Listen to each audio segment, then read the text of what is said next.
I hired a contractor to renovate my basement. 3 hours later, he called me, his voice shaking. "Mr. Chen, you need to come home right now. I found something behind the wall. There's a room here, and sir, someone's been living in it." My hands trembled as I gripped the phone. "What do you mean? Someone's been living in it?" "There's a bed, food containers, clothes, and I can hear breathing." I told him to get out of the house immediately and call the police. As I drove home from my accounting firm in downtown Toronto, my mind raced. My wife Patricia had died 6 years ago from lung cancer. Or at least, that's what I thought. Our daughter Sophie was away at university in Montreal. Who could possibly be living in my basement? Let me back up. My name is David Chen, and I'm 63 years old. I've lived in the same house in North York for 35 years. Patricia and I bought it when we were newlyweds, raised Sophie here, built our entire life within these walls. When Patricia got her diagnosis 7 years ago, our world shattered. Stage 4 lung cancer. The doctors gave her 6 months, maybe a year with treatment. She fought hard, but the disease was relentless. I took leave from work to care for her. Sophie came home from school every weekend. We made the most of the time we had left. Patricia spent her final months in palliative care, and when she passed, we held a small funeral. She wanted to be cremated, and I scattered her ashes in High Park, where we used to walk every Sunday morning. The grief nearly destroyed me. For 2 years, I barely functioned. Sophie worried about me constantly. Then, 3 years ago, I met Linda at a support group for widowers and widows. She was a nurse at Sunnybrook Hospital, 49 years old, kind and understanding. She'd lost her husband to a heart attack 5 years earlier. We bonded over our shared loss. Linda was patient with me. She understood when I couldn't throw away Patricia's belongings right away. She held me when I cried on what would have been our anniversary. Slowly, carefully, she helped me rebuild my life. 2 years ago, she moved in with me. Sophie was hesitant at first, protective of her mother's memory, but Linda never tried to replace Patricia. She was respectful, gentle. Last month, I proposed. Linda said yes. We planned a small wedding for this summer. Sophie seemed happy for me, though I noticed she'd become distant lately. She made excuses not to come home for reading week. When she did visit, she seemed nervous, jumpy. I attributed it to stress from her engineering program. The basement renovation was Linda's idea. "That space is just collecting dust and old memories," she'd said. "Let's turn it into something useful. A home office for you, maybe a guest room for when Sophie visits with friends." It made sense. I'd been avoiding the basement for years. Too many of Patricia's things were stored down there. I hired Marcus, a contractor recommended by my neighbor. He seemed professional, experienced. He started work on a Monday morning while I was at the office, and Linda was on the day shift at the hospital. That's when he called me. By the time I arrived home, 2 police cruisers were already parked outside. Marcus stood on my front lawn, pale and shaken. Officers Kowalski and D'Souza met me at the door. "Mr. Chen, we need you to stay calm," Officer Kowalski said. "We've cleared the main floor and second floor. We were about to check the basement when you arrived." "Did Marcus tell you what he found?" "He said there appears to be a concealed room behind a false wall in your basement storage area. He heard sounds coming from inside. We need to investigate, but we wanted you present." My stomach churned. "This doesn't make sense. I've lived here for 35 years. When was the last time you went into that storage area?" I had to think. Years, maybe. Maybe not since before Patricia died. It's just old furniture, holiday decorations, things we didn't use anymore. We descended the basement stairs, the officers leading with flashlights. Marcus had torn down part of the drywall near the old storage room. Behind it, I could see another wall, newer looking. Someone had built a false wall, creating a hidden space. Officer D'Souza called out, "This is the Toronto Police Service. If anyone is in there, please respond. You are not in trouble. We want to help you." Silence. Then, so faint I almost missed it, a whisper, "Help me." My blood ran cold. That voice. I knew that voice. The officers exchanged glances. "Mr. Chen, please step back. We're going to breach this wall." It took them 20 minutes to carefully remove enough drywall to reveal a door. It was locked from the outside, a heavy-duty deadbolt. Officer Kowalski radioed for backup and paramedics. "Do you have any idea who might be in there?" he asked me. I couldn't speak. That voice. It couldn't be. It was impossible. They broke through the lock. The door swung open, revealing a small room, maybe 10 by 12 feet. There was a cot, some shelves with food containers and water bottles, a bucket in the corner, and on the cot, wrapped in blankets, was a woman. She was emaciated, her hair long and unkempt, her skin pale as paper. But her eyes. I knew those eyes. "Patricia?" The word came out as a broken sob. She looked up at me, tears streaming down her face. "David," I collapsed. Officer D'Souza caught me, lowered me to the floor. "Do you know this woman?" "She's my wife who died 6 years ago." The paramedics rushed in, checking Patricia's vital signs, wrapping her in thermal blankets. She was severely malnourished, dehydrated, weak. As they prepared to transport her, she grabbed my hand. "Linda," she whispered. It was Linda. My world tilted. "What?" "She never died. She was my nurse," she said. "She said she could help me avoid the pain of dying. She gave me something, said it would make me comfortable. But I didn't die. I woke up here. That's impossible. We had a funeral. I scattered your ashes." "Whose ashes did you scatter, David?" The paramedics took Patricia to the hospital. I rode in the ambulance with her, my mind unable to process what was happening. Patricia was alive. My wife of 40 years, who I'd mourned for 6 years, was alive. And Linda, the woman I'd planned to marry, had done this to her. At the hospital, while doctors examined Patricia, I called Sophie. She answered on the first ring. "Dad, what's wrong? You never call during the day." "Sophie, I need you to sit down. You're scaring me. Your mother is alive." The line went silent for so long I thought she'd hung up. Then, "What did you say?" "Your mother, Patricia. She's alive. Linda kept her prisoner in our basement for 6 years." Sophie's scream echoed through the phone. "I knew it! Dad, I knew something was wrong. What are you talking about?" "The past few months, when I'd come home late at night, I'd hear sounds from the basement, tapping, like someone was trying to send a message. And once, I thought I heard Mom's voice singing that lullaby she used to sing to me. But Linda said it was just the pipes, or I was stressed from school. She made me feel crazy." My hands clenched into fists. Linda had been gaslighting my daughter. For months. "Where is Linda now?" Sophie asked. "I don't know. She's at work. The police are looking for her." Sophie was on the next train to Toronto. Meanwhile, detectives arrived at the hospital to take Patricia's statement. She was weak, could only speak in short bursts, but she told them everything. Linda had been Patricia's palliative care nurse. She'd seemed kind, compassionate, but she'd been obsessed with me from the start. She'd asked Patricia questions about our life together, our marriage, our home.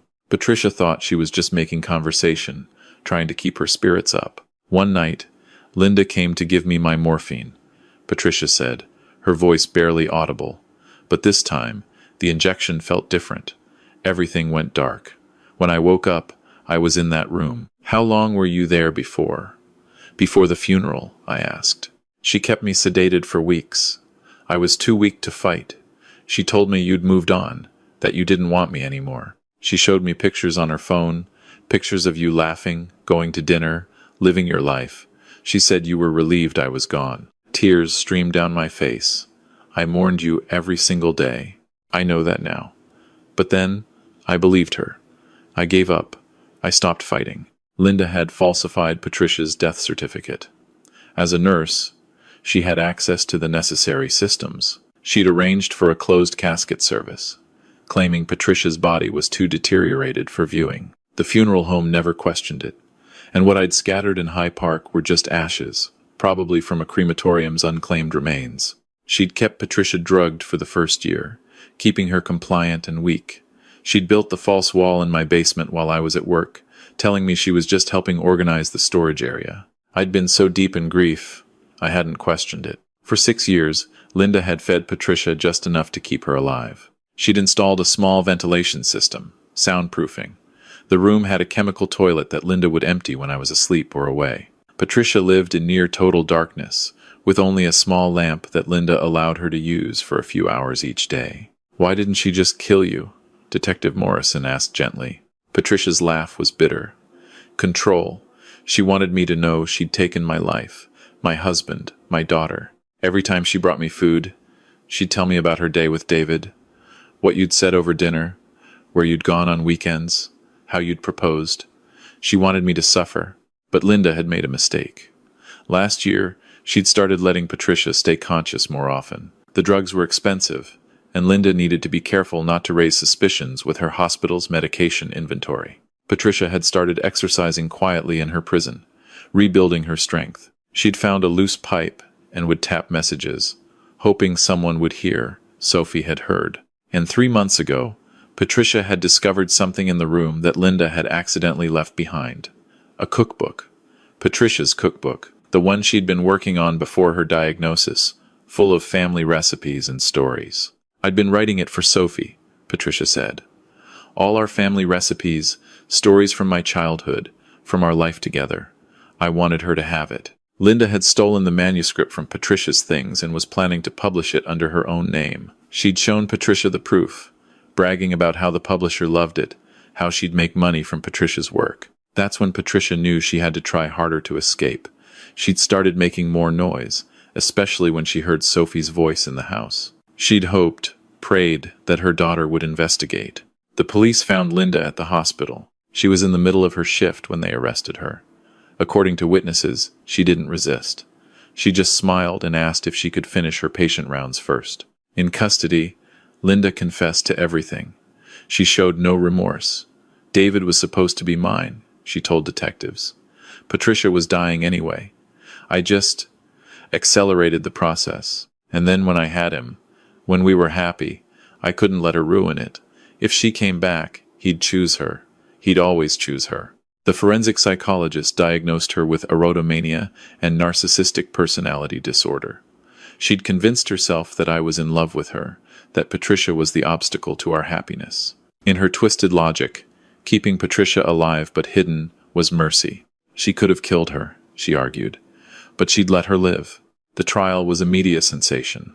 Woman fakes wife's death, keeps her prisoner for years, dominated headlines across Canada. Linda was convicted of kidnapping, forcible confinement, fraud, falsifying government documents, and attempted murder. The judge sentenced her to 25 years in prison with no possibility of parole for 15 years. Patricia's recovery was slow. 6 years of captivity had taken a severe toll on her body. She'd lost muscle mass. Her bones had weakened. Her vision had deteriorated from living in dim light. But she was alive, and she was home. Sophie took a leave from university to help care for her mother. The guilt she carried for not investigating the sound sooner was crushing. We went to family therapy together, all 3 of us. You were just a kid, Patricia told Sophie during one session. You heard something strange, and an adult you trusted told you it was nothing. That's not your fault. But I should have known. I should have trusted my instincts. And now you've learned that lesson. Trust your instincts, always. If something feels wrong, investigate. Don't let anyone make you doubt what you know to be true. As for me, I struggled with overwhelming guilt. How had I not known? How had I lived in that house for 6 years, fallen in love with another woman, while my wife was imprisoned below my feet? My therapist helped me understand that I'd been a victim too. Linda had manipulated all of us. She was a skilled liar, a trained nurse who knew exactly how to present herself as trustworthy. I'd been grieving, vulnerable, and she'd exploited that. Patricia and I had to rebuild our relationship from scratch. We weren't the same people we'd been 6 years ago. She'd survived an unimaginable trauma. I'd mourned her, moved on, nearly married her captor. We couldn't just pick up where we'd left off. I don't expect us to go back to how things were, Patricia said one evening as we sat in our living room 6 months after her rescue.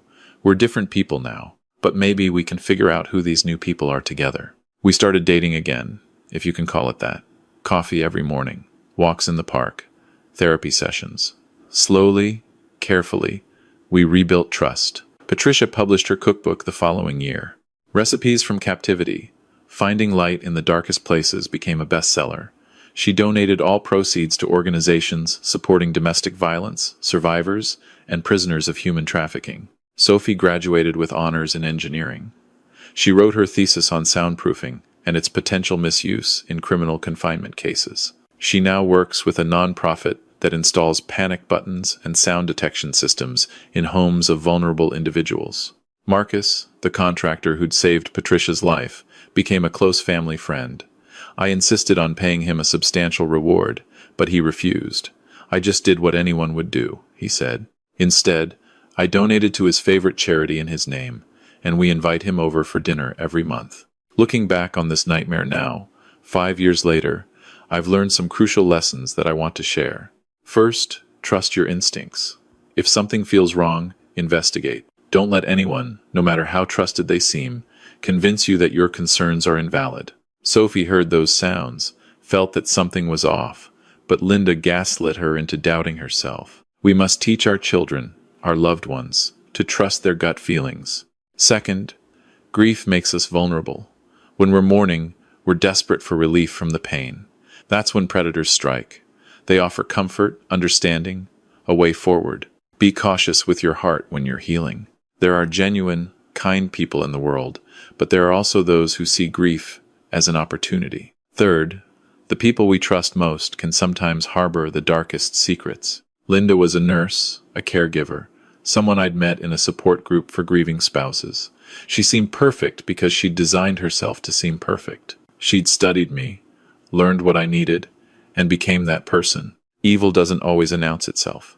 Sometimes it wears a kind smile and offers you a cup of tea. Fourth, never dismiss the concerns of young people. Sophie tried to tell me something was wrong. She heard sounds, felt uncomfortable, but I was too caught up in my new relationship to listen. Children and teenagers often sense things adults miss. Take their concerns seriously. Fifth, verify everything. I never questioned the closed casket. I never asked to see documents. I trusted the system, trusted Linda, trusted that everything was as it appeared. In times of crisis or grief, we must still maintain a level of vigilance. It's not about being paranoid. It's about being prudent.